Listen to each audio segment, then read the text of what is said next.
호스피스 병동에서 20년 넘게 임종을 앞둔 환자들을 돌본 한 간호사가 있습니다.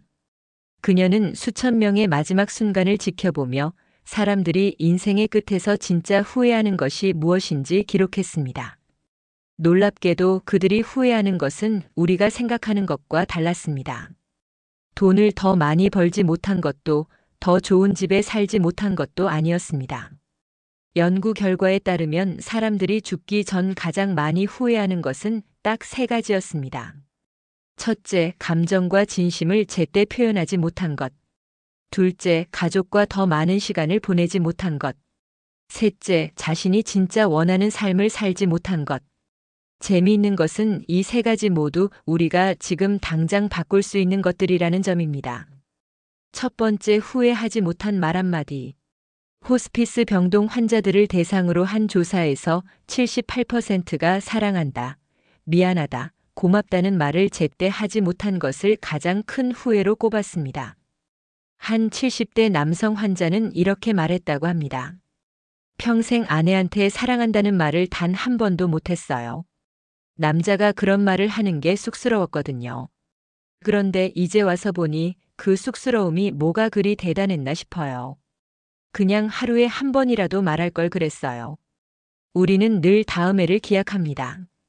내일 말해도 되고 다음 주에 말해도 될 거라고 생각합니다. 하지만 통계가 말해주듯 그 다음이 오지 않는 경우가 의외로 많습니다. 특히 우리 50, 60대는 그런 감정 표현에 익숙하지 않은 세대입니다. 부모님도 그렇게 키우지 않으셨고 우리도 그렇게 살아왔습니다. 하지만 그것이 옳았다는 뜻은 아닙니다. 어느 할머니는 어머니가 돌아가시고 나서야 평생 한 번도 하지 못한 사랑해요라는 말이 얼마나 간절했는지 깨달았다고 합니다. 장례식장에서 차가워진 어머니의 손을 잡고 이제는 들릴 수 없는 그 말을 수없이 되뇌었답니다. 생각해 보세요.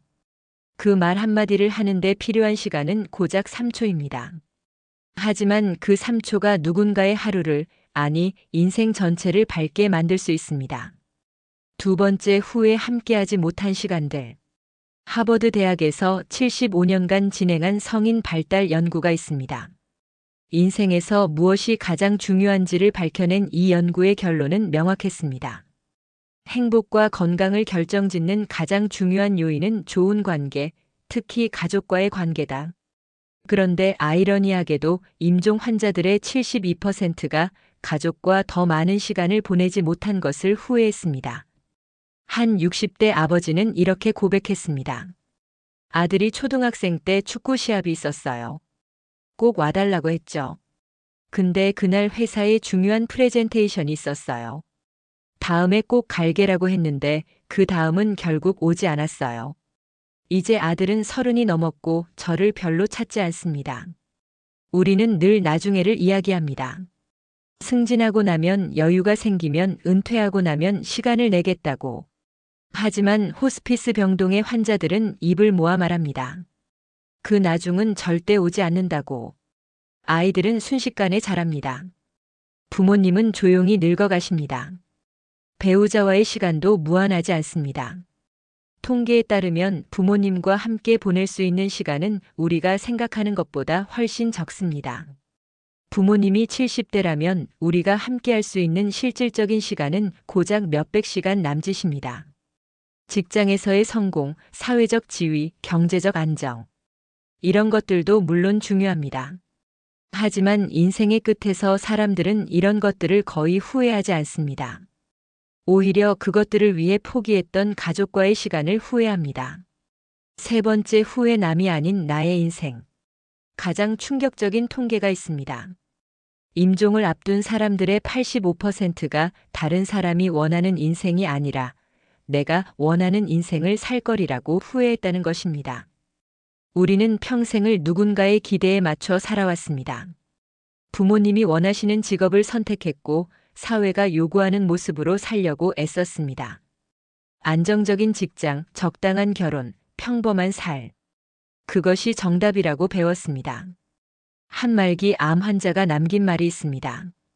내가 가장 후회하는 건 남들이 나를 어떻게 생각할까 걱정하며 산 거예요. 60년을 그렇게 살았어요. 그런데 이제 보니 사람들은 나에게 그렇게 관심이 없더군요. 그냥 내가 하고 싶은 대로 살 걸 그랬어요. 젊은 시절 화가를 꿈꿨지만 안정적인 회사원이 된 사람. 여행 작가가 되고 싶었지만 현실적이지 않다는 이유로 교사가 된 사람. 음악을 사랑했지만 부모님의 반대로 공무원이 된 사람.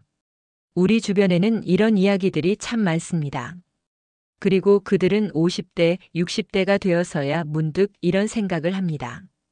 나는 내 인생을 산 걸까 아니면 남들이 원하는 인생을 대신 살아준 걸까?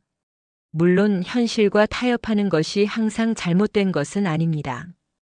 가족을 책임지고 생계를 유지하는 것도 중요한 가치입니다.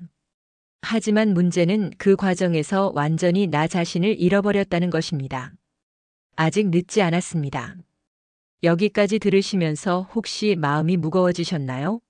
하지만 제가 이 이야기를 하는 이유는 여러분을 우울하게 만들려는 것이 아닙니다. 오히려 희망적인 메시지를 전하고 싶습니다. 왜냐하면 지금 이 순간 우리에게는 아직 시간이 있기 때문입니다. 후회를 연구한 심리학자들은 이렇게 말합니다.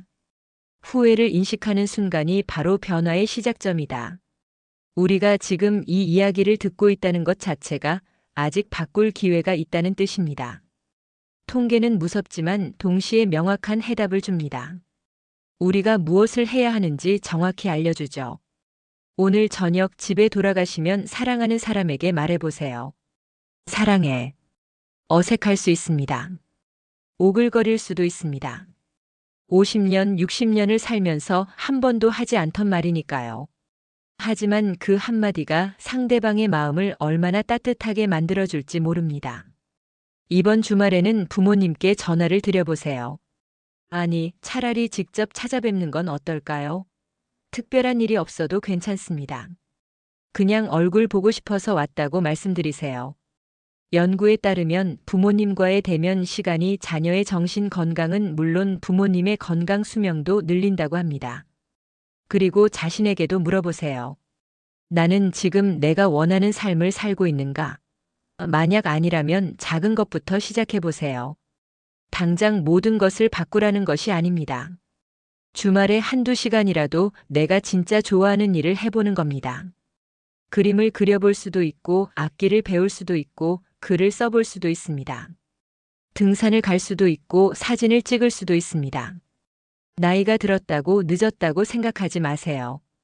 통계적으로 60대에 새로운 취미를 시작한 사람들의 삶의 만족도가 크게 올라간다고 합니다. 한 가지 위안이 되는 사실이 있습니다. 후회를 하고 있다는 것 자체가 아직 우리에게 기회가 있다는 뜻입니다. 진짜 끝이었다면 후회조차 할 수 없을 테니까요. 호스피스 병동의 그 간호사는 이런 말도 했습니다. 가장 평화롭게 떠나는 사람들은 인생의 후반기에 이런 후회들을 깨닫고 실천에 옮긴 사람들이었어요. 비록 완벽하지는 못했지만 그들은 최소한 시도했고 그것만으로도 충분히 만족했습니다. 인생은 예행 연습이 없습니다. 단 한 번뿐입니다. 그리고 통계가 말해주듯 우리가 정말 후회하게 될 것들은 이미 명확합니다. 하지 못한 말, 함께하지 못한 시간, 살지 못한 나의 인생. 하지만 다행히도 이 세 가지는 모두 지금 당장 바꿀 수 있는 것들입니다. 큰 돈이 필요한 것도 특별한 재능이 필요한 것도 아닙니다. 그저 작은 용기만 있으면 됩니다. 오늘 저녁 사랑하는 사람에게 전화를 걸어보세요. 그리고 말해보세요. 그동안 하지 못했던 그 말을요. 이번 주말 부모님을 찾아뵙고 함께 식사하세요. 그리고 손을 잡아드려 보세요. 그동안 못다한 효도를 조금이라도 해보세요. 그리고 자신에게 선물하세요. 작은 시간이라도 좋습니다. 진짜 내가 원하는 일을 해보세요. 아직 늦지 않았습니다. 통계는 무섭지만 동시에 우리에게 명확한 길을 보여줍니다. 그 길로 걸어가는 것은 이제 우리의 선택입니다. 내일이 아닌 오늘부터 시작해보면 어떨까요?